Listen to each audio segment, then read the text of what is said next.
Jeliba TV filɛbaw Mali kɔnɔ Mali kɔ kan an ka foli b'aw ye fɛn fɛn sɔgɔlen na nin waati in na an ka bɔlɔlɔ sira fɛ min ye fiɲɛ suru sira min ye Jeliba FM ye fana Mali kɔnɔ ani Mali kɔ kan an ka foli b'aw ye nin waati in na ka yir'a la k'a fɔ nin y'a ka jɛmukan waati selen jɛmukan min an b'a sigi aw ye mardi o mardi walasa aw ni anw an ka se ka sigi ka masala jamana kunkanko kan donc o siratigɛ kɔnɔ an bɛ maaw wele ka na an ka kɛnɛ kan walasa n'olu ka se ka hakili jagabɔ kɛ ko minnu bɛ jamana kunkanko kan donc bi an ye maa wele ka na o ye sifinnaka ye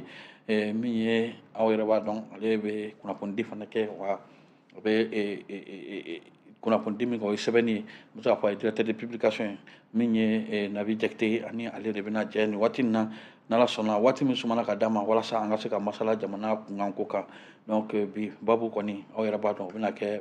ko ye minnu bɛ Mali kunkan ani minnu y'an dafɛ jamanaw ye nin waati in na surtout CEDEAO kɔni an bɔra ka ye olu kɔni ye jɛrɛjɛ kɛ jaabi min bɔra a la an da bɛna don o la fo ka kɛ i y'a fɔ bi ye Burukina olu kɔni ka yɛlɛma hɔrɔnya waati fɛti an b'a fɔ fête de l'indépendance an y'a ye capitaine Ibrahim Traoré ale bɔra ka discours kɛ a ye kuma caman fɔ o kɔnɔna na an da bɛna don o kɔnɔ n'Ala sɔnna ka walawalali kɛ aw ye Nabi ni so an y'i wele nana wele k'an jaabi o diyara n ye kosɛbɛ dakuru ɲɛfɔlɔ jumɛn de b'i bolo ka ɲɛsin filɛbaw ani lamɛnbaw ma nin waati in kɔnɔ n bɛ an filɛbagaw bɛɛ fo u ka tulomajɔ ni u ka sigi lamɛn na barisa n'i y'a mɛn jɔnni kunnadi mɔgɔ ɲumanw de b'i lamɛn ka faamu ni hakilina ye ka fɔ an ka kumaw kɔnɔ peut-être dɔw bɛ se ka faamuyali ɲuman sɔrɔ a la dɔw bɛ se ka faamuyali kolon sɔrɔ a la mais ka fɔ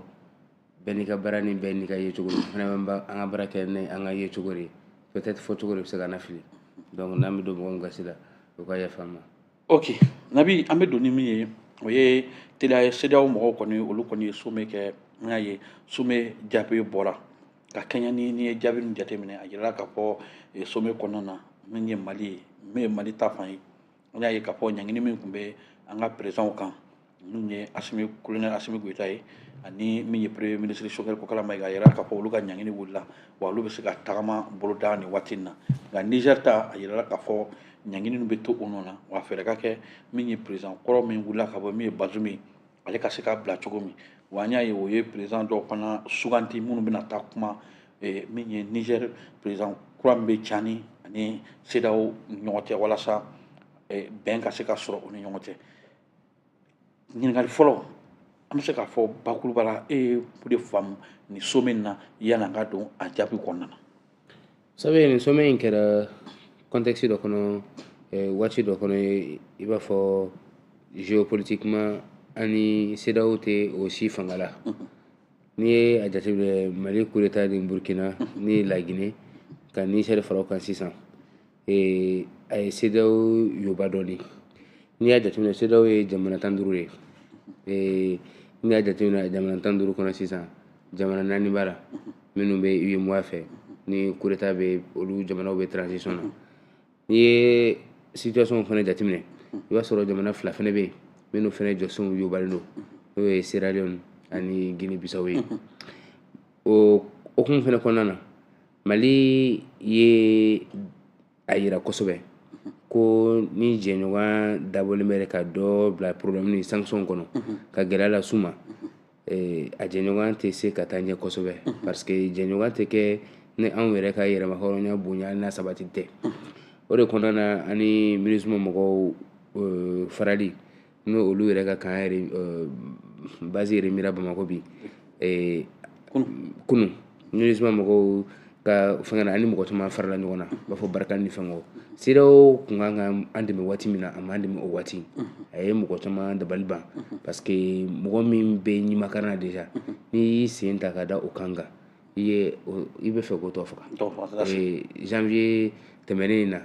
ni u ye sanction minnu ban kan 2022 o y'a sɔrɔ anw bɛ ɲimakara na anw bɛ yɛrɛ ɲini na an bɛ ka solution ɲini ka bɔ terrorisme kɛlɛ kɔnɔ an bɛ ka solution ɲini ka bɔ an ka rébellion kɛlɛ kɔnɔ an bɛ ka solution ɲini ka bɔ crise économique ni crise politique kɔnɔ n'olu nana dɔ fara o kan o bɛ juguya maintenant nin waati in na sisan Mali ni Burkina ni Niger y'a jira k'a fɔ olu ka gɛlɛya fɔlɔfɔlɔ ye gɛlɛya kelen de o ye insécurité ye parce que banbaganciw bɛ u ka population kan ka population faga banbaganciw bɛ u ka population u ka sɔrɔdasiw kan k'u ka sɔrɔdasiw faga u ye mun fɔ u ye AES sigi AES kɔnɔna u ye résultat fɔlɔ de ye résultat min ni mɔgɔ kuma sigi n'a ye o résultat kɛra résultat sécuritaire ye bi Mali armée yɛrɛ bɛ Kidal ani Niger ninnu ka collaboration na ni mankan wulila ou bien ko an bɛ ka mɔgɔ gɛn ka don Burkina ou bien ka se Niger an bɛ se k'o kɛ ça veut dire que an ye danfaraw bɔ an ni ɲɔgɔn cɛ ka bɛɛ kɛ kelen ka bɛn gɛlɛya kelen ma donc o AES création condition na ko wɛrɛw bɔra kɔnɔ hakilina wɛrɛw bɔra kɔnɔ n'o ye confédération ye ni o ye bi u bɛ ka plan wɛrɛw développer min ye diplomatie ni économie ye ka fara a kan donc monnaie ko kuma yɛrɛ fɛnɛ bɛ a sen na donc ça veut dire que CEDEAO bɛ posture min na bi u tun tɛ se ka fɛn wɛrɛ kɛ min bɛ se ka taga population yɛrɛ jimi sira fɛ parce que Niger population y'a jira k'a fɔ Bazoum tagali diyara u ye u bɔra u y'u ka sɔrɔdasiw dɛmɛ donc Burkina population fɛnɛ bɛ a jira kuma bɛɛ k'u b'u ka fɛngɛw kɔ donc ni aw ye sommet kɛ k'a fɔ ko bi aw bɛ ɲan ka taa bɔ Mali kan Mali tun ma empêché ka voyager o depuis Assimi sigira a m'a jira k'ale bɛ fɛ ka taa boli ka taa bɛɛ fɛ yen a y'a ɲɛsin a ka jamana de ma n'a kun kan ka taa minnu fɛ yen a taara Russie sommet Russe Afrique la a taara Togo président fɛ yen nɔ parce que olu de y'an dɛmɛbaga ye olu de y'an kuma fɔ ɲɔgɔnw ye minnu ye an minɛ k'an kanu donc u ka nin allègement in c'est bien et puis u y'a faamu fɛnɛ k'u tɛ se ka mɔgɔw kɔ da dɛnɛn dɔ la dɛnɛn min n'u t'u ka hɛrɛ ye olu bɛ u sinsin minnu kan an ka taa élection na électoral constitutionnel est ce que o ye fasodenw ni jamana kɔnɔdenw yɛrɛ ka aspiration ye est ce que o y'u ka priorité ye wa n'i y'a lajɛ Niger u y'o de faamu Bazoum ka segin ni o tɛ priorité ye c'est pourquoi Bazoum ko yɔrɔ u y'o datugu k'a fɔ k'u bɛ transition de courte durée demander autorités fɛ autorités ka sɔn o ma ka délai d'u ma u ka sɔn yan'o cɛ u ye mɔgɔ min choisir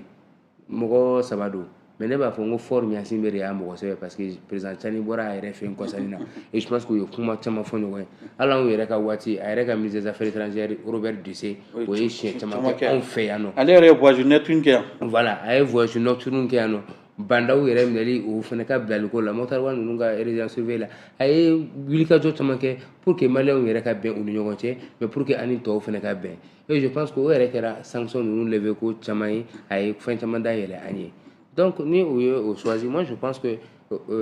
président Faure y'a jira bi ko o rôle dɔ b'ale la diplomatiquement Afrique de l'Ouest in kɔnɔna na et je pense que ani Tchani bɛ se ka kuma ani Assimi ni Ibrahim fana ka dɛmɛ walasa u ka se ka transition dɔ défini délai dɔ défini walasa u ka se ka ɲɛsin baaraw ma baara min ni o bɛ se k'u ka jamana bɔ nɔgɔ la baara min n'o bɛ se k'an ka insécurité terrorisme kɛlɛ o sinsin walasa an ka se ka nɔ caman bɔ a la halisa an ka an yɛrɛ sɔrɔ CEDEAO fana ni an ka se ka kuma ɲɛnama fɔ an ka se ka taa jɛɲɔgɔnya kelen sinsinnen kan. Ok, mais n'i ye nin jateminɛ i bɔra ka lever des sanctions min fɔ surtout i ye Assimi ta ni Choguel ta fɔ an y'a ye mais est ce que an bɛ se k'a fɔ ko bi bi in na n'i ye nin sommet in lajɛ ça jira ka fana k'a fɔ président caman fana ma se ka taa ni sommet in na i n'a fɔ Alassane n'a ɲɔgɔn na est ce que an bɛ se k'a fɔ CEDEAO n'i ye jateminɛ kɛ Niger ka fanga binnen o tun ye posture min ta ka na ye o bɛ posture min kɔnɔ bi est ce que an tɛ se k'a fɔ CEDEAO bi bi in na u bɛ perte de vitesse la bi ka kɛɲɛ ni jamana saba ninnu ka wulikajɔ ye. CEDEAO an bɛ se k'a fɔ n ko CEDEAO bɛ perte de vitesse la parce que crédibilité min n'o tun bɛ u la u y'o crédibilité perdu parce que olu ye mɔgɔ dɔw bila jamana kɔnɔdenw ka intérêt ɲɛ jamana kɔnɔdenw ka intérêt tun ye mun ye terrorisme ka kɛlɛ n'i ye Bazoum ka cas lajɛ Bazoum yɛrɛ ko ko terroristes yɛrɛ forlen bɛ n'u ka armée ye mais pourtant Bazoum taara o armée kelen minnu cɛden kelen minnu tun bɛ yen olu de bɛ fanga la bi u ni tɔw ka bolo digi ɲɔgɔnma la u bɛ ka ɲɔbɔ ko la ça veut dire que est ce que volonté politique tun tɛ yen o kɔfɛ fɛnɛ n'i y'a ye président tɔw fɛnɛ ma taa an t'a fɔ ko parce que ko u ni CEDEAO yɛrɛ fɛnɛ bɛ déphasage la mais urgence wɛrɛ bɛ u fɛnɛ fɛ yen n'i ye Sénégal lajɛ bi Macky Sall ka fanga tɔ tora kalo 2 ye le 25 février élection bɛ k'a fɛ yen nɔ et a ka situation intérieure vraiment ce n'est pas aussi stable que ça ani Sonko ninnu ka problème ni direction générale ko problème i bɛ se k'a faamu o la ko peut-être a ye mɔgɔ min bila ka taa représenter o kun a bɛnnen kun b'o la Côte d'Ivoire fɛnɛ bɛ ten Côte d'Ivoire Alassane Ouattara ma taa parce que an sɔnna an ma sɔn problème intérieur ni interne bɛ yen nɔ Guillaume Soro ka seginni ko kuma bɛ ka fɔ n'i ye a jateminɛ fɛnɛ PDCI fɛnɛ président sigi kura bɛ ka kɛ n'o ye mɔgɔ dɔ min bɛ se ka kɛ Alassane adversaire dɔ ye élection nataw la n'i y'a jateminɛ fɛnɛ Ferkɛsɛdugu maire sigi min n'a kun fɔra ko ka segin a kan o fɛnɛ bɛ ka na ni mankan dɔw ye donc ni a bɛ yen nɔ c'est que priorité wɛrɛ b'a bolo à l'intérieur a b'a ɲɛsin minnu ma mais a y'a ka vice président bila ka taa qui a participé aux décisions. Nous, les résultats de Bora, on a sanction ta moko shikama, au contraire, ou trani voix de la réalité. Autre que faut que jamana souverain, jamana contour souverain, yelma horonya bubulu, ko parce que ko jamana kono den do sigira, a sigiri yere la, moko do so la ka opposé à la, ka faut ko ama gagner. Ali yana ka investiture te kulita yere kumina ke. Ko kulita kera ola. Et puis population bora ka kla ko o moko sura su deme ko obe afoko jago ya ko sigun ulukuna. Donc ça veut dire que ulu be bazum de ko ulu te fenge ko o be moko conforter ka fo ko sida o manipuler do ko mo wero ba ako et perte de vitesse do fene muna parce que sida o be ka moyen fanga midi ayra moko fanga tala au moyen tala o warta bulu sida moko be nyina mi ko sida o ka bara yere folo ni si démocratie kele aka barasté ko moko do kuleta kala do o ka sigano la sero ka bara folo de kanga intégration économique ou renforcer intégration économique be renforcer ni muye na soro problème mandare ba fo énergie problème be ambe ka jamana kuna industrialisation problème nu banga jamana be kuna problème d'emploi commun mimbe anga jamana kuna ka se ka je anga solution commune kele nyini ola sero ko nganga o le favoriser zone de libre échange nous circulation des personnes et des biens nous ou la passeport c'est là au Bénin mais ni imagine que il n'y a pas d'économie ici économie commune de la zone CEDEAO ni au masé ko luke o tena foka bamba démocratie là parce que il y a des démocratie qui est la base fina chama anta foko politicien ou notamment mais mauvaise gouvernance ni nanani ni problème be kololo c'est qui attaquer aux conséquences là et puis attaquer aux problèmes sociaux la donc allez manga pro moko do kan ou bien situation do kan ka ke ore solution ere o te solution avec bo peuple là peuple ko volonté mi wati mi ani élection make mais tant que ou kon ou wa foko amé ni le fait et résultat be ga yera moko wero willa ka foko ni le be ga ke e moko fene nyambala parce que kon dimi tay nyadimi do bi nyati akani donc c'est là yemi ke pragmatisme le do nangu mako be ni la ah ok ni problème kera faso don gere torola fagalu tiara crise u tiara maintenant na ya keta aw dum be jamna ko den créer am se ka solution du meso ne fait sénégal boka fo karsa ni mani keta mbeni kita ibotigi radicaliser do botigi te se kilame mais na aya ke jenyo kwa ta kabe mugoti uma kanga siga kuma fo là vous revenez à la réalité ou réalité ne bato ou be ga sana ayesi mi nu ya fo ko ayesi voilà parce que ni jatemna ke est-ce que am se ka fo bi ayesi danger si parce que anye premier ministre qui a sorti de Kosaina par rapport au forum de la sécurité routière il a fait ministre de l'information Madina Yemi organisé premier ministre de fois il a ka fo le G5 Sahel est mort de sa période mort wati Mali borala puisque anya wati Mali be bola mo chama kuma miri ka fo ni Mali ko borala ko kolota mais anya Mali borala directement Kosaina Tchad ni Mauritanie fana est désengagé o kore ko o ko bana mais ni wati na est ko mimbe kana Mali yɛrɛ bɛ ɲini ka kɛ capitale ye bi ni jamana saba ninnu cɛla parce que n'i ye jateminɛ kɛ Tchani bɔra yan waati min Burkina premier ministre fana tun bɛ yan forum bɛ ka kɛ yan experts bɛ ka baara kɛ maintenant est ce que an bɛ se k'a fɔ ko nin ko in bɛɛ bɛ ka abouti CEDEAO bɛ ka siran de bi AES fana kana na bi dankari kɛ olu ka jɛkulu na puisque n'i ye sortie lajɛ wariko fan fɛ o y'a jira k'a fɔ ni wariko bɔra a la a bɛ kɛ gɛlɛya k'a sɔrɔ union in kɔnɔ mɔgɔ dɔw bɛ yen minnu fana ka wari b'u bolo par exemple le Ghana la Sierra Leone n'i y'a jateminɛ ninnu bɛɛ Guinée ninnu bɛɛ ka wari b'u bolo mais munna o bɛ ka imposer AES yɛrɛ ta la a ko kunna ka yira k'a fɔ fo ni nin kɛra gɛlɛya minnu bɛ yen i n'a fɔ passeport t'an ni ɲɔgɔn cɛ mais alors que Nigéria ni fɛn bɛɛ ka monnaie b'u bolo. Le problème c'est que CEDEAO tun bɛ lancer dɔ kan n'o ye k'a fɔ ko an bɛ monnaie commune dɔ créer n'o ye ECO ye et o émission hali sommet tɛmɛnen u y'a kuma aborder k'a fɔ ko ka ko accélérer et je pense que 2027 de y'u ka prévision ye pour que k'o bila en œuvre ni a lajɛ sisan o fanga bɛ kɛ ECO la parce que u jamana 15 don n'i ye saba bɔ a la et état saba ninnu fana c'est des états importants n'i y'a jateminɛ Afrique exportation d'or la waati ma janya kosɛbɛ Mali tun ye 3e ye en exportation d'or n'i y'a jateminɛ fana Mali ye kɛnɛba de bɛ Mali bolo ni bagan mara ni sɛnɛ sira fɛ et Mali est producteur d'or belebeleba de Afrique de l'Ouest kɔnɔna na n'i y'a jateminɛ o kelen de fana ye Burkina ka situation ye ani coton n'i y'a jateminɛ fana Niger fana est riche d'uranium et pétrole donc n'i ko que olu saba ka bɔ sisan olu saba mana bɔ ka o fɔ k'u b'u fanga fara ɲɔgɔn kan a bɛ kɛ fanga dɔ ye mɔgɔw tɛ se ka min jateminɛ mɔgɔw ma min miiri halisa c'est vrai que ni jamana saba si ni kɔgɔji tɛ ɲɔgɔn na mais a jamana saba in bɛɛ ni ressources wɛrɛw bɛ se ka kɛ min b'a to kɔgɔji bɛ minnu fɛ olu mago bɛ se u ma o de b'a to n'i y'a jateminɛ Sénégal baganw yɛrɛ min bɛ faga u ka consommation quotidienne na a tila bɛɛ bɛ bɔ Mali ni Burkina Côte d'Ivoire fɛnɛ ta bɛ ten Ghana ta bɛ ten hali anw bɛ bagan na a kunkolo bagan ɲɛnɛma de ta ka taa di ka sɔrɔ yɔrɔ tɔw la u bɛ bagan fagalen ni exporter ka na donc an b'a n'a golo di an b'a n'a kunkolo ni a fɛngɛw bɛɛ di donc ça veut dire que anw ye source de revenu source d'exploitation wɛrɛ de olu bolo ni an bɔra la sisan ça veut dire que bɛɛ bɛ taa i kelen kelen de la an dun n'i y'a mɛn k'an bɛ jɛkulu kɛ c'est parce que an kelen tɛ se fɛn na donc n'u bɔra la a bɛna CEDEAO de affaibli donc u ɲɛ b'o de la u sirannen b'o la et c'est normal mais ce qui est sûr AES fɛnɛ a fɛn bɛɛ tɛna nɔgɔya parce que sur le plan sécuritaire an bɛ se k'a faamu ko collaboration ka nɔgɔn ni frontière t'an cɛ avion bɛ se ka ɲɔgɔn dɛmɛ sɔrɔsiw bɛ se ka ɲɔgɔn dɛmɛ mais ni économie daminɛ i b'a sɔrɔ dɔ ta bɛ dɔ ɲɛ i b'a sɔrɔ dɔ ta fɛnɛ bɛ dɔ ɲɛ bon n'i y'a jamanaw yɛrɛ fɛnɛ gouvernance jateminɛ i b'a sɔrɔ corruption endémique bɛ yɔrɔ dɔ la mauvaise gouvernance bɛ yɔrɔ dɔ la i b'a sɔrɔ fɛnɛ tabiyaw ni réalités fɛnɛ tɛ kelen donc f'i k'olu de fɛnɛ bɛ harmoniser walasa ka se k'a fɔ i bɛ taa monnaie création na i bɛ taa jɛɲɔgɔn dɔ la sur le plan économique mais je pense que base kɔni bɛ yen déjà et CEDEAO mɛnna yɔrɔ o yɔrɔ parce que Mali président yɛrɛ fɔlɔ daminɛ a daminɛ Burkina mɔgɔw ye CEDEAO mɛn fɛn bɛɛ la k'u b'u ka force entente activer fɛn bɛɛ la fo ka terrorisme kɛlɛ u ye temps perdu o la c'est pas sisan maintenant que vous allez dire qu'aw bɛna 1,6 million de dollars tila Burkina ni Mali Niger cɛ pour que k'u dɛmɛ depuis 2012 ATT bɛ kule waati min na est-ce que o tun t'u wuli waati ye depuis Horoscoma Kaboré ma na est-ce que o tun t'u wuli waati ye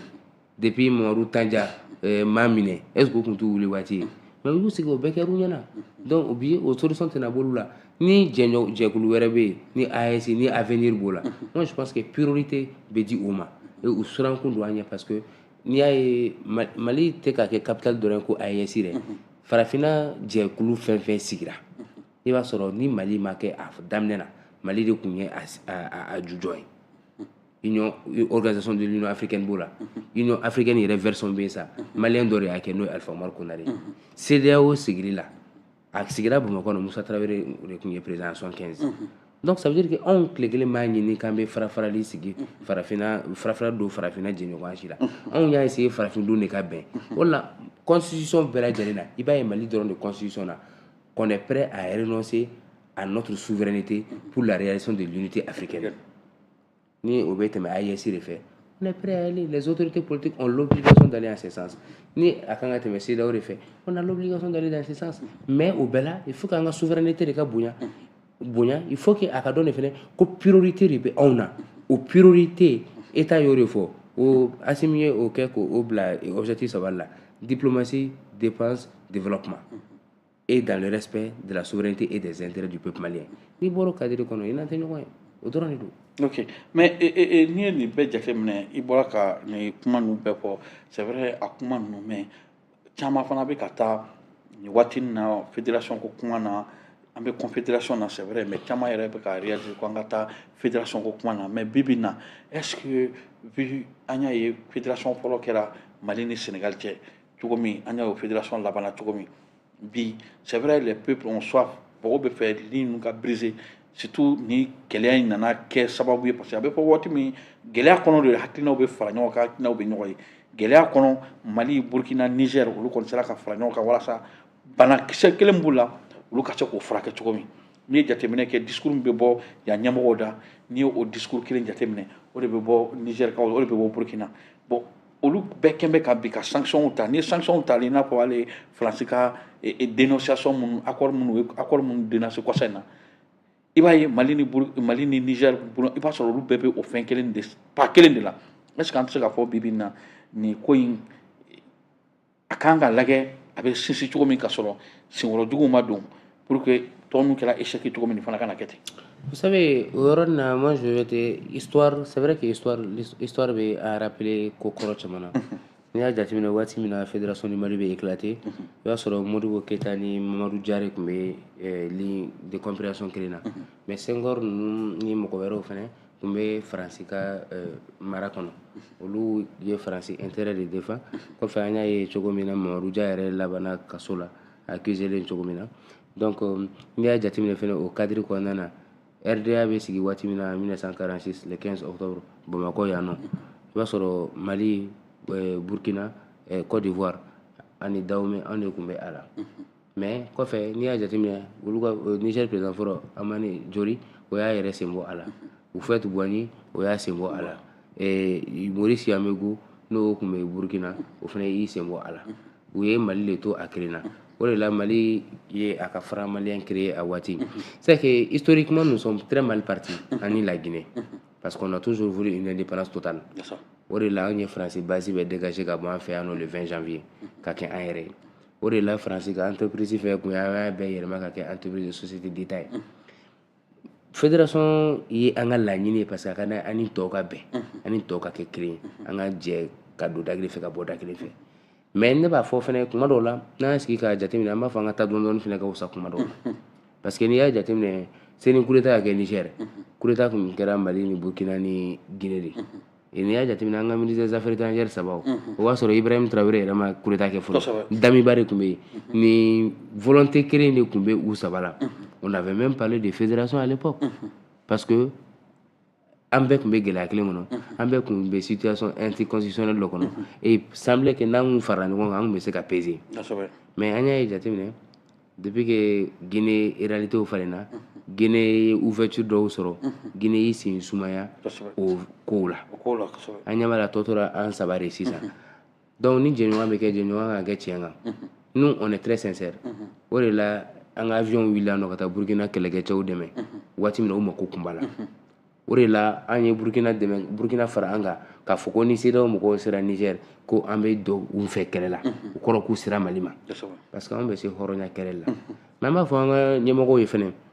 waati min na gɛlɛya b'aw kan parce que n'i y'a jateminɛ nin saba la coup d'état de kɛra jamana saba bɛɛ la u ka intérêt ye min ye fɔlɔ u ka se ka sinsin u ka se ka préserver walasa u ka se ka baara kɛ o kɔnɔna na ni an ye alliance minnu kɛ an ka dɔn an ka miiri fɛnɛ est ce que a bɛna sinsin est ce que a bɛna pérenniser parce que ni nin bɛɛ banna politique mɔgɔw de bɛna na an t'a fɔ politique mɔgɔw man ɲi mais ni politique mɔgɔw n'u ka alliance fɛnɛ n'u ka faraɲɔgɔnkanw fɛnɛ nana o bɛna ni réalité wɛrɛw ye ni o réalité ma taa hakilina fan fɛ n'u ma taa faamuyali sira fɛ min ye bɛɛ ka vision ye a bɛ se ka na ni farali ye mais laɲini i b'a fɔ CEDEAO sigira cogo min na CEDEAO bɛ sigi waati min na président civil si tun tɛ yen a bɛɛ ye militaire a bɛɛ tun ye militaire a pays 15 bɛɛ tun ye militaire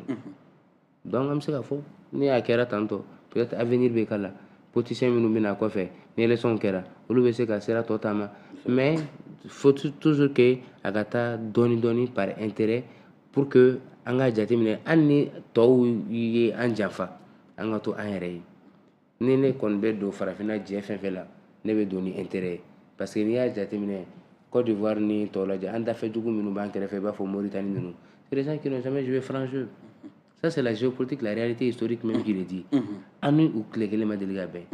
maintenant ni anw tora an bɛnbakɛw kɔ minnu fɔra anw ɲɛ k'an bɛna fɛn kɛ il faudrait que le peuple sache que o y'an ka volonté yɛrɛ n'an ka aspiration de depuis toujours mais moi je dirais an ka taa dɔɔni dɔɔni fɛnɛ kuma dɔw la an kana ɲinɛ kɔrɔlenw kɔ an kana ɲinɛ k'a fɔ ko peut-être mɔgɔw mago bɛ jigiya la bi n'i y'o lafa o bɛ se k'a fɔ an jɛra farafinna jamana caman kɛra ten de n'i y'a ye an ni Sénégal ma bɛn parce que an ni Sénégal tun tɛ condition kelen na an bɛɛ tun ye colonie kelen a gouverneur tun bɛ Dakar de gouverneur AOF n'i y'a jateminɛ n'i kun wolola Sénégal commune 4 na Rufisque ni Saint-Louis ni Dakar ani Gorée i tun bɛ nationalité française sɔrɔ automatiquement o faveur ma accordé jamana si ye yan n'i y'a jateminɛ colon français ye investissement min kɛ Côte d'Ivoire ni Sénégal ni jamana tɔw la an m'o kɛ Mali ni yɔrɔ tɔw la donc ça veut dire que eux ils se sentent plus redevables aux puissances néocoloniales que nous mais quel que soit an ka taa avec sur de bonnes bases des bases sincères hali ni tiɲɛni bɔra la ni an tɛ min laɲini mais n'a bɔra la qu'on sache dire que ni maliyɛn taara yɔrɔ o yɔrɔ hɔrɔnya kɔnɔna jɛɲɔgɔnya kɔnɔna an kɔni an tilennen don. Ok, mais n'i ye nin bɛɛ jateminɛ sisan surtout i bɔra ka lakana bunako fɔ n y'a ye kɔsa in na min ye Mali finitigilakaw olu kɔni ye Kidali minɛ o kɛra nisɔndiya ye sabula san 11 Mali État ma se ka taa Kidali parce que hali ni Mali gouvernement ou bien Mali autorité tun bɛ taa Kidali f'a ka négocier ni mɔgɔ an bɛ se k'a fɔ les bandits armés minnu tun bɛ yen minnu ye banbati minnu ye marifa ta jamana kama fo sigikafɔ de ka kɛ waati dɔ la yɛrɛ wari bɛ d'u ma pour que jamana ɲɛmɔgɔ ka se ka taa Kidali an hakili b'a la IBK tun y'a fɔ yan waati dɔ la k'a fɔ qu'une fois ne me permettra d'aller à Kidali o kuma bɛɛ kɛra yan nka nin waati in na min ye ni jamanakuntigi olu kɔni nana puisque an bɛ se k'a fɔ c'est vrai u ka baara don u ye finitigilakaw ye u ye terrain kɛ o y'a gɛlɛyaw ye donc u bɛ fɛn caman kalama surtout a complot ni fɛn minnu tun bɛ kɛ kabini u bɔra réalité kalama bi bi in na olu yɛrɛ bolo donna u y'u priorité kɛ yen o yɔrɔ minɛna diyara maliyɛnw bɛɛ ye gouverneur min fana taara k'a bila yen o fana ye mɔgɔ ye min ka faso kanu o dogolen tɛ manahɛ si la o taara mais n'i ye nin bɛɛ jateminɛ bi bi in na est ce que an bɛ se k'a fɔ Kidali minɛni dɔrɔn bɛ se ka kɛ bi ni gɛlɛya in surtout lakanaba in a caman bɔlen a ko la et puis surtout an y'a ye maliyɛnw caman y'i critiquer ko pourquoi Gamu taara serment prêter Gawo au lieu de a ka taa Kidali ka taa serment prêter. Vous savez, diɲɛlatigɛ la ne bɛ fɛn fɛn fɔ n ko yan décision militaire fɛn fɛn cɛ décision politique de ye fɛn bɛɛ ye ne t'a fɔ ko jamana ɲɛmɔgɔ minnu tɛmɛna u man ɲi ou bien u filila mais majɛ caman yera kosɛbɛ an kun ye ko dɔ entretenu an fɛ yan ka siya dɔw bila siya dɔw ɲɛ ka mɔgɔ dɔw bila jamanakɔnɔden dɔw bila jamanakɔnɔden dɔw ɲɛ ka tila ka a favoriser zone de non contrôle dɔ ka kɛ jamana kɔnɔ n'a fɔra ko mɔgɔ bɛ wuli k'a fɔ dɔrɔn ko n ye nin siya ye walima n bɛ bɔ nin bɔyɔrɔ la nin kan ka kɛ n ye ou bien parce que ko olu bɛ yɛrɛma hɔrɔnya ta aw ko an k'o lamɛn ka tila ka moyen bɛ di olu ma sow bɛ d'u ma Bamakɔ yan mobiliw bɛ d'u ma prime bɛ tila ka d'u ma c'est que situation gouvernant dɔw de tun y'a favoriser o gouvernant tun b'a favoriser ni mun ye peut-être i b'a sɔrɔ olu fɛnɛ kun menacé don n'u ka stabilité walima peut-être a bɛ se k'a fɔ n'aw y'a kɛ nin cogo sugu dɔ la aw tɛ nin aide au développement sugu dɔw fɛnɛ sɔrɔ o bɛɛ contrainte bɛ se ka politique mɔgɔ bila ko dɔw la mais waati min na n'i ye mɔgɔw sɔrɔ jamana ɲɛmɔgɔw sɔrɔ minnu bɛ siran o bɛɛ ɲɛ parce que Kidali attaque in na exaction sugu dɔw tun mana kɛ fagali sugu dɔw tun mana kɛ bingani sugu dɔw tun mana kɛ sini ma sinikɛnɛ ma ni ɲɛmɔgɔ ninnu bɛɛ tun b'u yɛrɛ sɔrɔ CPI la o mais u y'o bɛɛ kun u y'a kun fɛnɛ k'a fɔ ko u bɛ se ka hali isoler mais u y'o bɛɛ to yen ka courage politique de ta walasa an ka taa Kidali walasa nin zone de non contrôle in ka lever walasa trafic jugu minnu bɛ yen a trafic jugu bɛɛ ka wuli et depuis Kidali minɛna an t'a fɔ attaque ma kɛ n y'a fɔ ka attaque kɛra kɔsani na je viens d'entendre aussi ko Seware fɛnɛ attaque dɔ kɛra Seware. Non Seware kan de jenina. Kan de jenina. MINUSMA ka kan o ye clé du kunu bi kan bi ko bi 2 heures du matin kan jenina. Voilà donc tu vois an t'a fɔ ko attaque tɛ kɛ an t'a fɔ ko mɔgɔ ninnu tilar'u ka juguya bɛɛ la parce que an y'a ye waati laban sani an ka se Kidali Tɔnbukutu bateau jenini kɛra bɛɛ ɲɛna o. Kosɛbɛ. Musow denmisɛnw. Des civils sans armes. Ka bɛɛ k'u jeni yɛrɛ ka taa wuli u la k'u jeni fo k'u sisi bɛɛ y'a ye o kɛra ni ɲi juguya min ye an taara Kidali bi o caman banna même si pays dɔgɔ na ni fɛngɛ dɔw bɛ yen il faut que population civile de fɛnɛ ka collaborer sisan walasa nin problème in bɛɛ ka ban mais a kunba kun ye min ye ko le serpent ka mɛ so de a gɛrɛ la tête du serpent c'était Kidali parce que on a compris que a bɛɛ kun planifié len bɛ yen par les mêmes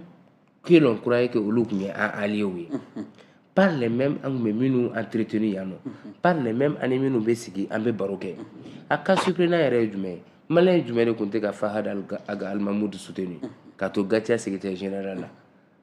a kun ko man di jɔn ye n'a y'a ye cérémonie na an journaliste yɛrɛ kun bɛ bonya nɔfɛ ka taa interview walasa an ka fasoden ɲuman a kuma dɔ mɛn walasa k'a lase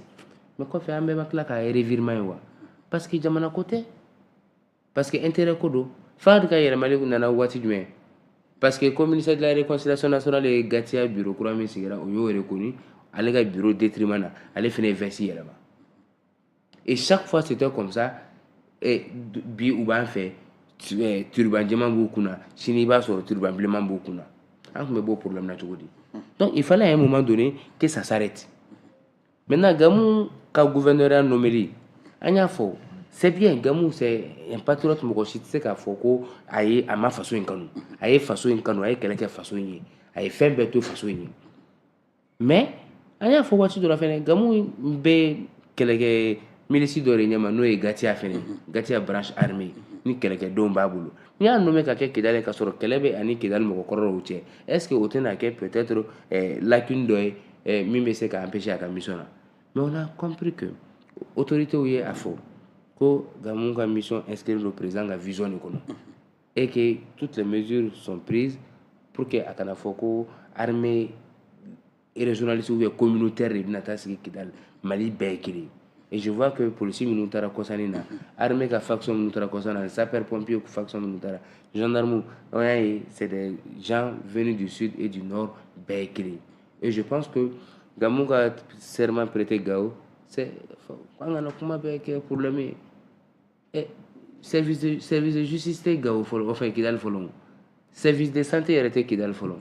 service de base Gamou de bɛna segin ni u ye maintenant Sénégal t'i bolo don baara la k'i bɛ segin n'o ye jamana fan bɛɛ ye kelen e terminé mana nommé bi yɔrɔ min na n'i bɛ serment prêter n'a y'i diya i bɛ taa prêter comme si tribunal bɛ taa prêter juge kelen de tɛ yan u tɛ baara kɛ sous le même serment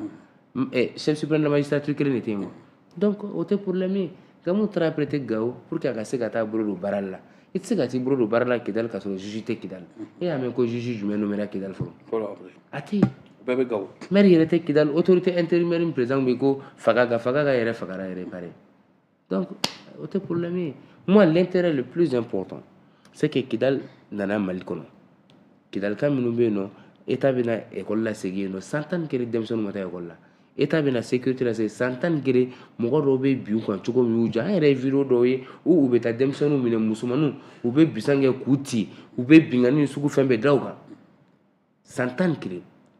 impôt tɛ sara taxe tɛ sara état ye foyi tɛ sara mais i m'a mɛn ko dɔgɔtɔrɔso kelen jɔra o 111 kɔnɔ i m'a mɛn ko école kelen jɔra o 111 kɔnɔ i m'a mɛn ko ninnu ye nin de kɛ population walasa population ka lakana ni marifa feere tɛ ni drogue feere tɛ ni binkani tɛ ni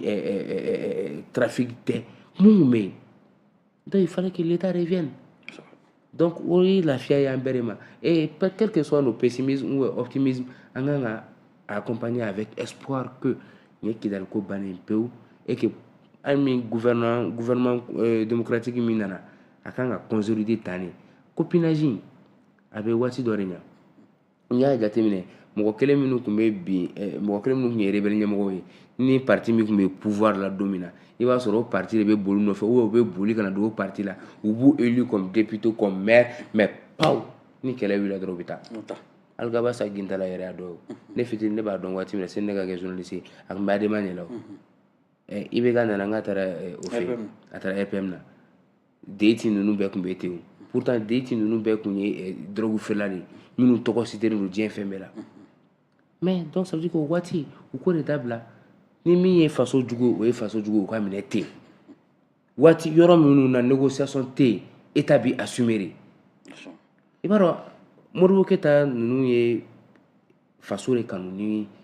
wari ye u ma siran mɔgɔ ɲɛ o de la sini an b'olu tɔgɔ fɔ u tɔgɔ ɲuman mais n'i y'a ye bi dɔw tɔgɔ bɛ fɔ an b'a fɔ k'u ye nin kɛ tan a ma ɲɛ c'est parce que u siranna pas parce que u siranna ko cɛw tɛ parce que waati dɔ la u y'u yɛrɛ ɲin kanu u ye u siranna fɛn dɔw ɲɛ fɛn minnu man wusa n'u ka fasodenya ye o de y'an se problème dɔw ma donc an ka b'olu kɔnɔ an ka bonne gouvernance kɛ a ɲɛ ma ka égalité kɛ citoyenw bɛɛ ni ɲɔgɔn cɛ ni min kan ka ɲangi don min na o ka ɲangi parce que o de bɛɛ bɛ na ni problème ye mécontentement social ni fɛnw bɛɛ ye donc n'an bɔra olu kɔnɔ c'est vrai que je crois an bɛ solution sɔrɔ fɛn caman na. d'accord n'an bɔra kɔnɔ an bɛ solution sɔrɔ mais n'i ye jateminɛ kɛ nin bɛɛ la an bɛ taa min na min ye Burkina ka yɛrɛma hɔrɔnya fête kun ye bi ye kunun an y'a ye président kɔni ye a ka adresse à la nation kɛ d'habitude an b'a ye ni yɛrɛma hɔrɔnya bɛ kɛ jamanakuntigi olu bɛ adresse kɛ k'o to palais kɔnɔ walima i b'a sɔrɔ palais kɔnɔ jamanaso bɛ taa enregistrer a bɛ kɛ mais kunun ta Burkina ta an y'a ye min y'o ka transition ɲɛma ye ale ye nin kɛ ka to i n'a fɔ kungo kɔnɔ kɛlɛdaga de la a y'i to yen de ka sɔrɔ ka kulekan bila ka ɲɛsin jamanadenw ma fɔlɔ ni acte président bɛ fɛ ka message jumɛn de lancer en tant que militaire. jamana kɔnɔdenw k'a dɔn fɔlɔ ko ɲɛmɔgɔ ye u dɔ ye ɲɛmɔgɔw fana k'a dɔn k'u fana ye jamana kɔnɔden dɔ ye Musa e ni yɛrɛ tɛ se k'an sigi ka kuma foyi fɔ yan bi minnu bɛ ɲɛmɔgɔ la bi n'u ma tɛmɛ a sira fɛ n'u m'a dɔn par exemple an y'a fɔ Asimi ninnu ye nord kɛ o u b'a dɔn problème minnu bɛ yen o de y'u se yan bi o de bɛ k'u guider dans les décisions i tɛ se ka jamana mara jamana kɔnɔdenw kɔ k'i sigi palais kɔnɔ comme si tout va bien o tɛ bɛn Burkina situation na bi président ka message fɔlɔ ka yira jamana kɔnɔdenw na ne ni aw de ye kelen ye ne bɛ ka VDP minnu ta civiliw la ne bɛ ka mɔgɔ minnu minɛ n'u bɛ fɛ k'an tɛ fɛn na k'u don walasa u yɛrɛ ka taa terrain lajɛ ne ma wusa ni u ma wusa ne ye et il faudrait que an bɛɛ ka jɛ an ka kɛ kelen ye et je pense que message tɛ yen ka tɛmɛ o kan jamana ɲɛmɔgɔya yɛrɛ la parce que Burkina bɛ situation min na bi mɔgɔ kelen kungo tɛ président kungo tɛ président n t'a siɲɛ fɔlɔ a bɛ taa terrain kan a yɛrɛ bɛ taa terrain kan a yɛrɛ ka convois bɛ attaquer yɛrɛ a yɛrɛ ka mɔgɔ dɔw bɛ sa a kɛrɛfɛ yɛrɛ et a bɛ coup d'état kɛ waati min na a tun b'o terrain kelen de kan ça veut dire que a bɛ to ka min fɔ tuma bɛɛ ale nakun tɛ fanga in ye o de la ni délai ko kuma ni fɛnw fɔra ko k'ale nakun ye de situation sécuritaire ka évoluer Burkina ka bɔ nin gɛlɛya kɔnɔ et an bɛɛ bɛ sɔn ka an yɛrɛ sɔrɔ tant que ni a b'o de cadre kɔnɔ n'a ye message kɛ sur le terrain on appelle ça la cohérence avec son engagement donc ni jamana kɔnɔdenw ma se ka fɛn wɛrɛ kɔni kɛ u na se k'o reconnu o message la k'a fɔ vraiment ce président on doit l'accompagner c'est comme Thomas Sankara c'était l'exemple ni tun taara ni sɛnɛkɛ campagne tun bɛ yen i tun b'a ye a yɛrɛ tun bɛ sariku la ni vaccination campagne tun bɛ yen i b'a sɔrɔ a yɛrɛ fɔlɔ de bɛ vacciner ni fɛn o fɛn tun bɛ yen pour son pays il était le premier et même quand il a fait son dernier discours sur la tribune de l'Organisation des Nations Unies quand il dette sera il a été le premier et il a été aussi le premier à dire qu'ale b'a dɔn ko conférence nata ale tɛ kɛ ça veut dire que ce sont des hommes qui ont le sens du sacrifice mais ce sont des hommes aussi cohérence bɛ minnu ka fɔta n'u ka kɛtaw cɛ et je pense que j'avais pas meilleur message pour un président que ka kɛ jamana kɔnɔdenw ka gɛlɛya kɔnɔna na k'i imprégner i yɛrɛ ka situation na et dire que n'i bɛ fɛn fɔ i tɛ fɛn fɔ min bɛ ta dɔrɔn kɛrɛfɛ chargé de communication bɛ n bolo walima jeunes dɔw ye groupement kɛ olu bɛ message minnu ci ma k'a fɔ non ça va n bɛ n base o de kan ka taa discours cɛ ɲuman dɔ sɛbɛn ça n'enchante personne a b'a kɛ ka yira u la de ça ne va pas discours bɛ ka kɛ marifa cikan bɛ ka bɔ a kɔfɛ ordre bɛ ka di kɔfɛ et u bɛ kɛlɛ de la c'est à dire a k'a dɔn k'a fɔ an bɛɛ bɛ kɛlɛ la c'est l'état de guerre et il faudrait qu'an bɛɛ ka engager c'était ça le sens même de l'appel unissons-nous an ka bɛn jugu de b'an na et an b'o kɛlɛ la foyi kana ɲinɛ o kɔ n'o tɛmɛna bɛɛ bɛ continuer ka fête fɛ sinon Burkina ye fête jamana don n t'a dɔn ni ye turu cɛ ye kosɛbɛ mais ne ye jateminɛ message in na a y'a jira ka surtout a ye message fort dɔ lancer ka jira k'a fɔ bi ka kɛɲɛ ni lakana ye a y'a jira k'a fɔ jamana kɔnɔdenw ka se ka fara ɲɔgɔn kan surtout minnu bɛ jamana wɛrɛw ka baara la a y'a jira k'a fɔ nin ye kangariga laban ye o tɛna mɔgɔ lamɛn o tɛna to mɔgɔ si kana n'o firiko sen na walasa sɛgɛn min bɛ jamanadenw bɛ ka sɛgɛn min kɛ o ka se ka an y'a ye a taara fo k'a jira k'a fɔ minnu bɛ ka jira k'a fɔ civiliw bi na k'u bɛ ka VDP minnu ta k'u bɛ droit de l'homme fɔ k'a sɔrɔ ko waati dɔ tɛmɛna olu yɛrɛ ka jamana kɔnɔ olu ye mɔgɔw ta k'u former tile 3 dɔrɔn k'u bila champ de bataille kɔnɔ est ce que an tɛ se k'a fɔ nin ye message fort de ye min b'a jira k'a fɔ vraiment c'est à dire anw yɛrɛ cɛla farafinna anw yɛrɛ cɛla minnu bɛ utiliser walasa k'an ka farafin ɲɔgɔnw kɛlɛ parce que nanzaraw bɛ toujours olu yɛrɛ tɛna an kɛlɛ mais u bɛ an dɔw de bila k'an kɛlɛ est ce que nin tɛ message ye ka jira k'a fɔ minnu bɛ ka essayer nin waati in na jamana kɔnɔ k'a fɔ k'u bɛna nin fanga in déstabiliser ko bɔ wɛrɛ t'olu bolo n'o sɔrɔla i n'a fɔ an yɛrɛ ka mɔgɔ dɔ bɛ deli k'a fɔ waati dɔ la ko ni minɛna ko tolérance zéro fo ni ala yɛrɛ yafara i ma. Mais c'est comme ça, au message, je crois qu'au message clair, parce que ni Burkina situation jateminɛ effectivement il y a mɔgɔ wɛrɛw bɛ agenda wɛrɛ minnu bɛ minnu bolo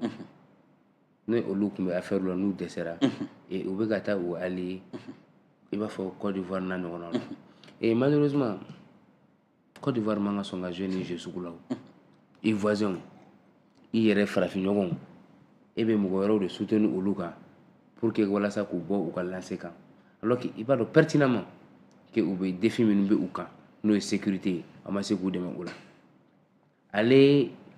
waati min na Guillaume Soro bolila ka taa yɔrɔ tɔw la ni président dɔw y'a reçoit an y'a fɔ n ko c'était pas la peine n ko parce que o ye ka contribuer ka Côte d'Ivoire déstabiliser ka a kɛ u ka base arrière ye u kana sɔn olu fɛnɛ ma minnu fɛnɛ bɛ k'a kɛ u k'a dɔn ko waati bɛɛ bɛ évoluer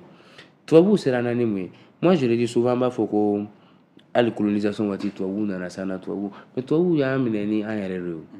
n'i ye devoir de violence kalan yan b'o wɔlɔkɛ ka livre mais i b'a dɔn ko tubabuw ma an ka masakɛ kɔrɔw minɛ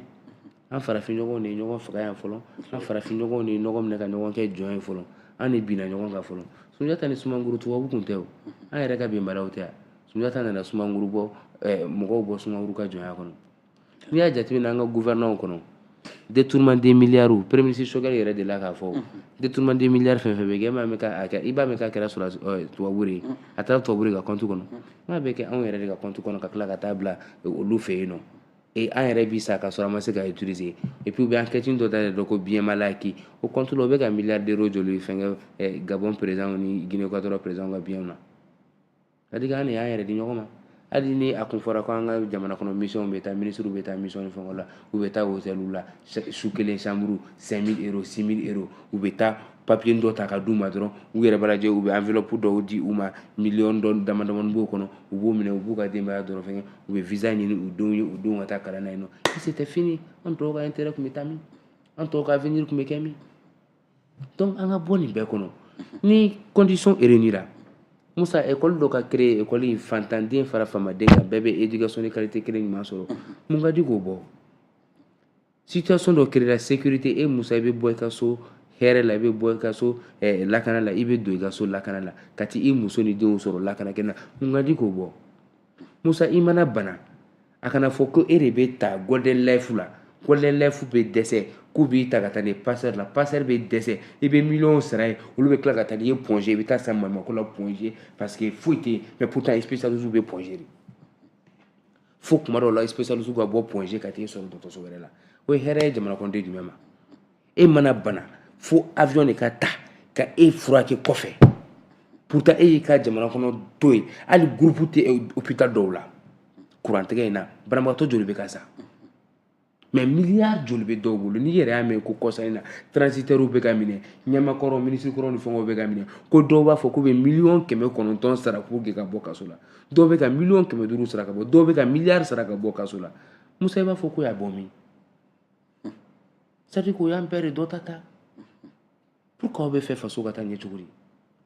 donc jugu wɛrɛ t'an na koyi jugu fɔlɔ ye anw de ye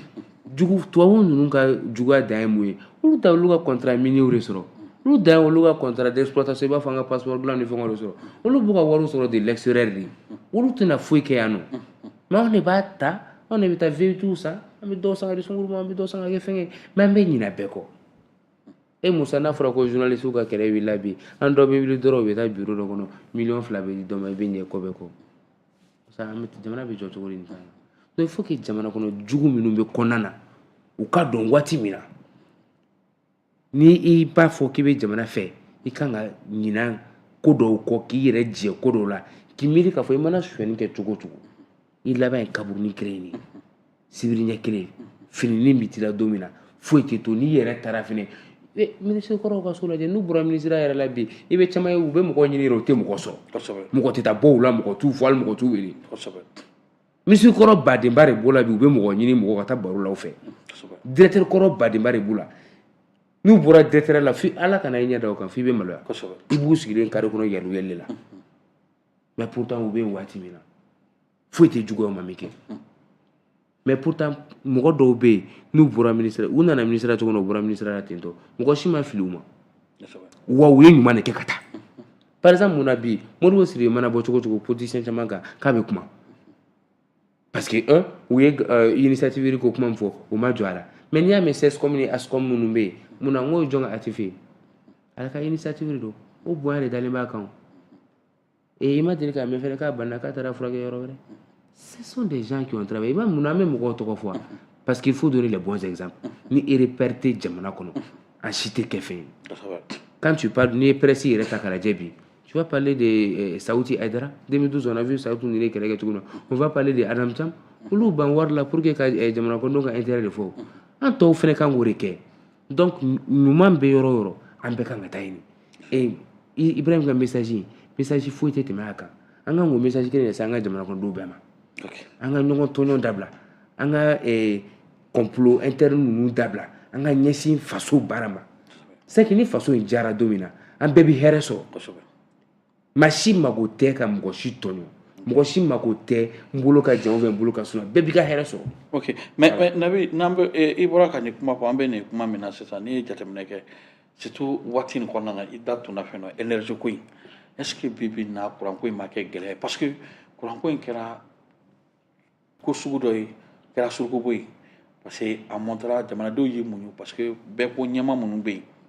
o bɛ ka baara kɛ i bɛ ka taa na courant tigɛ kun tɛ nin bɔ nka an y'a ye o kɛra cogoya min na jamanadenw wulila cogo min nka nin waati in na jamanadenw kɛn bɛ k'i muɲu solution dun tɛ ka taa kabini an bɛ 3 heures la fo bi an nana yɛrɛ sɔrɔ yɔrɔ dɔ la 7 heures du temps yɔrɔ dɔ la 8 heures du temps yɔrɔ dɔ la bɛ 24 heures kɛ est ce que bi jamana ɲɛmɔgɔ man ka fɛɛrɛ kɛ pour que jamanadenw ye muɲu min kɛ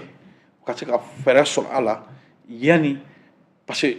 ko fitinin maliyɛn filɛ nin ye maliyɛn bɛ ko dɔ de ta dɔrɔn ka i kɛlɛ n'a ye parce que ko mana ɲɛ cogo o cogo an y'a ye i bɔra k'a fɔ président kɔrɔ caman tɛmɛna ATT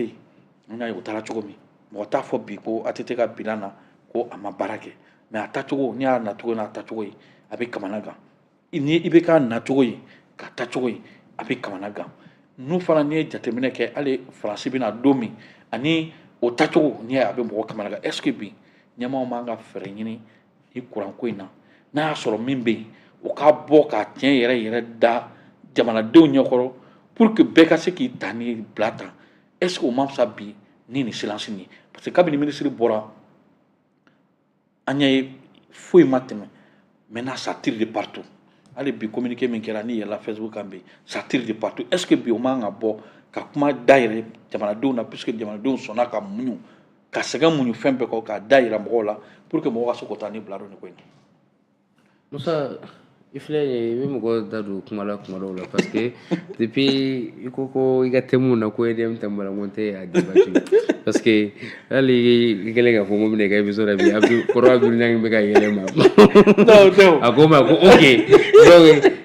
mais i b'a dɔn Musa ne bɛ kuma kelen fɔ sisan an tɛ se k'an da de a kan EDM ko problème bɛ yɔrɔ min na bi ne yɛrɛ nana sisan ne ka téléphone bɛ fɛn charge la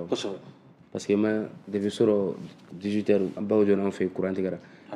ne taara n ka bureau la bi fɛnɛ ala b'a dɔn kira b'a dɔn ko n ma se ka hali ordinateur dayɛlɛ n ka baara kɛ n ka téléphone kun salen don ne wulila ka taa n terikɛ wɛrɛ de ka bureau la ka taa n ka téléphone don charge la o fɛ n kɛlen ka 75% sɔrɔ n seginna n ka yɔrɔ la an kun bɛ vidéo dɔw reportage dɔw monteli yɛrɛ la ordinateur portable yɛrɛ sara ka sɔrɔ o ma ban n'i y'a jateminɛ o ye anw ye an minnu bɛ bureau kɔnɔ baara la mais n'i y'a jateminɛ bololabaarakɛla minnu bɛ yen boulangerie tigi b'o la soudeur b'o la kunkafɛla b'o la lavage fitinin tigi b'o la Musa c'est compliqué et mais tiɲɛ tɛ yan tɛ min kalama ministre yɛrɛ bɔra ka tiɲɛ da o a y'a fɔ ko suɲɛni de bɛ yen yurugu-yurugu de bɛ yen favoritisme de bɛ yen wa a y'a fɔ fɛnɛ yɛrɛ ko enquêtew dayɛlɛnna hali bi i y'a fɔ communiqué minnu kɛra communiqué kɔnɔna na n'i y'a jateminɛ yɔrɔnin dɔw fɔcogo ma ɲɛ a la mais a fɔra ko effort caman kɔni bɛ ka fɛngɛ kunun dɔrɔn Banque mondiale y'an ka projet énergie solaire validé 180 milliards t'a dɔn n'i b'o kalama yɔrɔ fo c'est à dire que wari bɛ ka ɲini projet bɛ ka monter walasa an ka bɔ nin situation kɔnɔ mais an bɛ ka min kɔnɔ an bɛ conséquence dɔ de kɔnɔ mais problème yɛrɛ base kun ye mun ye Alikaru Keta tɔgɔ kɔni mɛn EDM kelen na don min na a bɔra k'a da sin EDM suɲɛniko na est ce que a ye kunɲɔgɔn sɔrɔ o kɔfɛ dɔw ko k'a fagara ne tɛ ala ye ka dɔn dɔw ko y'a faga parce que a y'a da se fɛn dɔ ma donc an b'a dɔn mɔgɔ dɔw de bɛ yen minnu y'u ka miliyari ɲini EDM kɔnɔ k'a sɔrɔ o kɔnɔ dɔw b'a dɔn yurugu-yurugu la dɔw bɛ k'u ka denbaya bɛɛ ta k'a don ministre y'a fɔ Bubu Mabel y'a fɔ mɔgɔw bagara Bubu Mabel ma bɛɛ b'a tiɲɛ dɔn i b'a dɔn ko usine dɔw bɛ Mali la yan nɔ EDM mɔgɔw ka EDM baarakɛlaw bɛ compteur ta u tɔgɔ la ka taa sigi usine contrôle la o baara bɛ kɛ o kan n'o kalo sara sarala 70% bɛ bɔ o la u bɛ 30% dɔrɔn sara EDM fɛnɛ bɛ ka profiter tuguni an b'o gɛlɛya kɔnɔ courant min tɛ ka d'a ma u bɛ k'o facturation fɛnɛ gɛlɛya maintenant ɲɛmɔgɔw mɔgɔw ɲɛ bɛ ɲɛmɔgɔw la mun na u ka fili kɛra mun ye ministre bɔra don min na ka kuma télé la o kun kan ka sɔrɔ justice ka bolo kan mɔgɔ dɔw b'u bolo kosɛbɛ don min na a bɔra ka kuma n'a ko président Assimi yɛrɛ ɲɛ bɛ ko in na ko a yɛrɛ de comité président parce que a ye président tɔgɔ don kunbala de la donc ça veut dire que président yɛrɛ b'a kalama c'est à dire que ni ko tɛ ka bɔ a la soit président yɛrɛ sen b'a kan ou soit président yɛrɛ jɛnna ni nin situation ye o kama a fɔra ko président yɛrɛ ye wari min bɔ a ka budget la les 6 milliards ko ka taa don groupe la ni groupe tɛ k'a ye groupe ma ye groupe nana groupe jɛnna mais mɔgɔ si kelen tɛ ala ye bi min bɛ se k'a fɔ k'i bɛ groupe tigi dɔn k'a dira mɔgɔ ma marché dira cogo min na an si t'a dɔn donc ça veut dire que là-haut ça veut dire que EDM dɔrɔn tɛ depuis là-haut problème wɛrɛw bɛ yen et o yɛrɛ kama u kan ka bɔ bɛɛ ni bɛɛ cɛ bi justice ni mɔgɔw cɛ walasa justice ka boli parce que fasodenw bɛ mɛn an bɛ to ka kuma fɔ fasodenw bɛ mɛn ninnu na fasodenw bɛ mɛn tɔbɔtɔbɔ la an ye et puis ni autorité ninnu an bɛɛ de y'u dɛmɛ an journaliste yɛrɛ président Banjugu Dante ko ten traitement patriotique de l'information hali ni min man ɲi an b'a ɲini k'o la tilen pour que a fɔcogo ka ɲɛ pour que a faamalicogo ka ɲɛ mais il faut que autorités ka u assumer yɔrɔ dɔ la waati dɔ la k'a fɔ solution minnu bɛ ka kɛ u y'a fɔ k'u bɛna batterie dɔw kɛ pour que ka accompagnement dɔ kɛ fɛngɛ secteur couche dɔw ye u y'a fɔ k'u bɛna barrage hydraulique de Sélégué ani Sotiba 2 u bɛna olu réactiver ça c'est vrai parce que EDM mɔgɔw y'u ban batterie bateau fɛngɛ ninnu ma non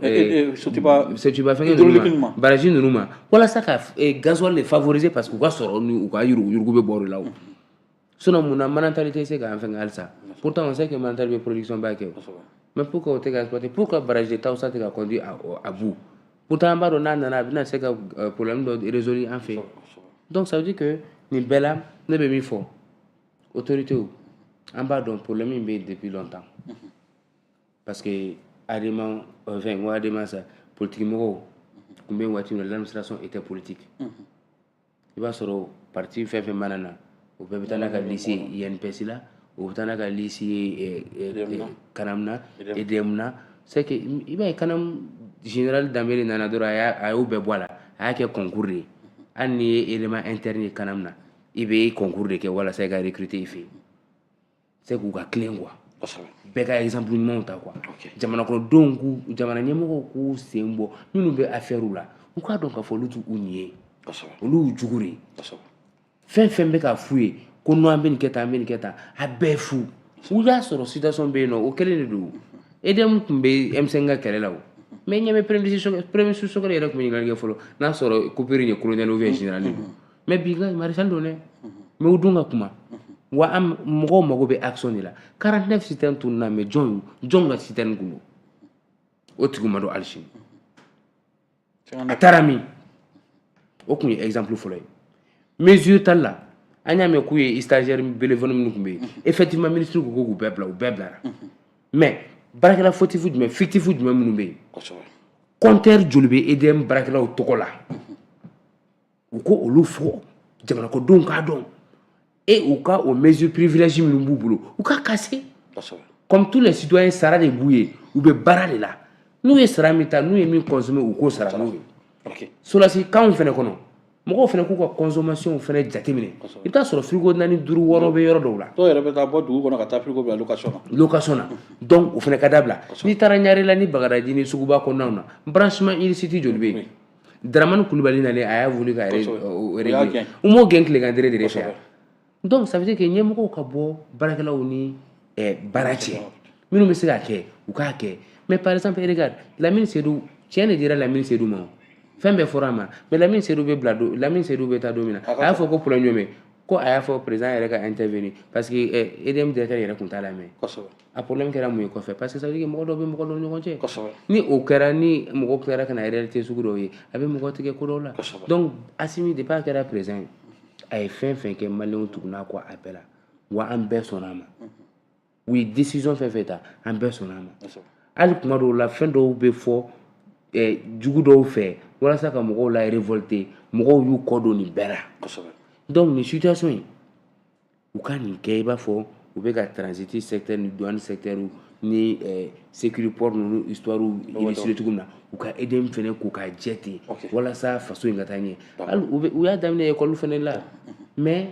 a tɔgɔ bɛ ka don fɛn dɔw la a ka tɔgɔ b'o la ministre ka chargé de communication ye kuma min kɛ ko mɔgɔ dɔw bɛ ka fɛn kɛ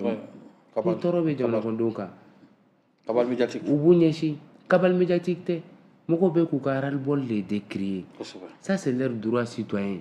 an ka n'o bɛɛ kɛ kojugu o ye bilasirali dɔw ye a ye minnu fɔ avancé minnu bɛ ka kɛ ça c'est le plus important ne bɛ n baser o de kan an kana kɛ an yɛrɛ ko ye an ka kɛ faso ko ye ni min kɛra la kana fɔ ko non ko nin ɲɛsinnen b'i yɛrɛ de ma nin ɲɛsinnen t'i yɛrɛ ma n'o tun bɛ mɔgɔ faga don min na denmisɛnninw wulila ka taa kati denmisɛnninw wulila ka na ATT nin na ka so ne yɛrɛ ye dɔ jɔlen a ye ATT ban nin na a yɛrɛ jɔlen ɲɛna